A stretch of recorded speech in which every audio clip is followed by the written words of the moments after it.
Cost to become a certified life coach. Well, what's that gonna cost? Tell you what, we're gonna hit that. When we can live life on our terms, on a holistic level, taking into account not just our business lives, but also our health, all of our relationships, from friends, family, partners, the world changes.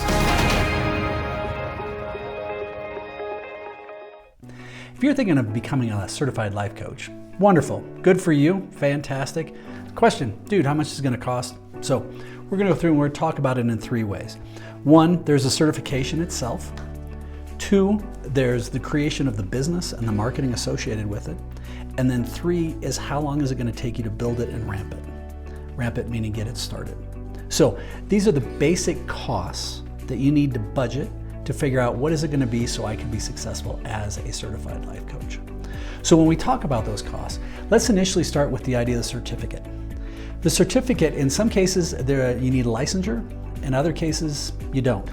Most cases, you don't need licensure, but you can spend it literally anywhere from $200, with some BS thing online, to $100,000 if you want to.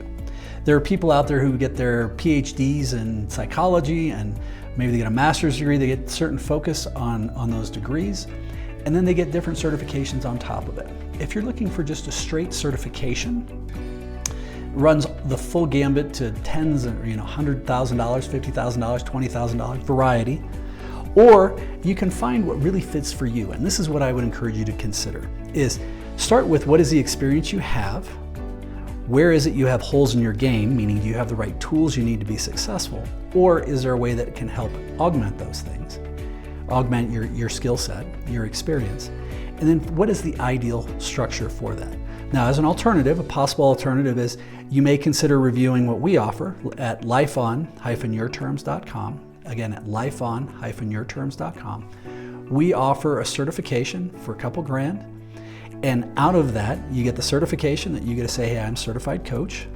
2, you get a full toolbox that you get to choose what you use, but helps you meet people where they're at and really help address certain issues, integrate that into their life.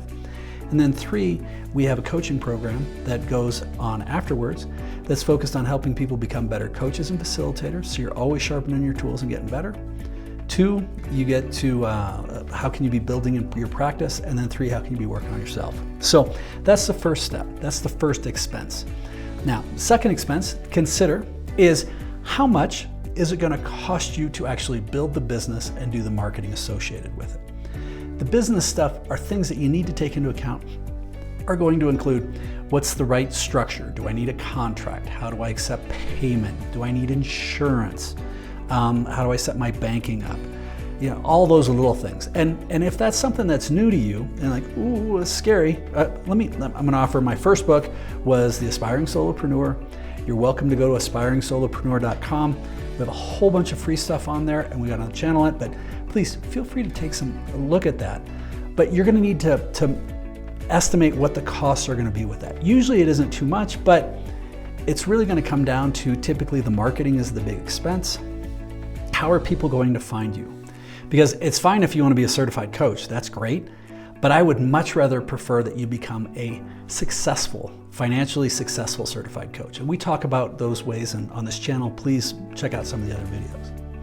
Now, the third thing that you're gonna need to take into account is what is the time it's gonna take for you to ramp up this business. And what I mean by ramp up is once let's say you decide, all right, I'm gonna be a certified coach, I'm certified, I'm good. You say, okay, now I'm ready. Unless you happen to be one of those social influencers that has 100,000 people on Instagram that are following your every word, you're likely not gonna flip the switch and suddenly be inundated. You're gonna have to figure out how are you gonna start getting people, and then how long is that gonna take? So if you're like most people and you've got sort of a limited background with this and a limited network, doesn't mean you can't be successful. That I promise, but it may take a little bit longer. So traditionally, I recommend that people start to very safely moonlight, set this up, figure out how to do this, how to handle it in the right ways, get it started, little by little, step by step by step, and then when you get to a certain volume of clients, say once I've got 5 clients at $300 an hour, great. that means I can offset whatever, and you're into another. That says, okay, now I can safely move over. But if you're like, nope, I'm good, I want to go, I'm certified, I'm going to pull the trigger, I'm going to go all in, I would still recommend that you consider it's probably going to take you at least 6 months, if not a year. I would highly recommend you consider having a year in the bank that you can focus on building business, giving away sessions, changing people's lives, building raving fans, start getting referrals. When you do this well though, it's not going to cost a ton of money, and the return you're going to be able to get is amazing. So there's other videos on this channel, but it really comes down to how much is it going to cost? Well, how much are you willing to invest? Where is the life you want to go? What does that life you want to build look like? And are you willing to make that investment? We talk about other pros and cons in other of the videos, so please check out our channel. And if you have any questions, don't be afraid of reaching out. Keep smiling.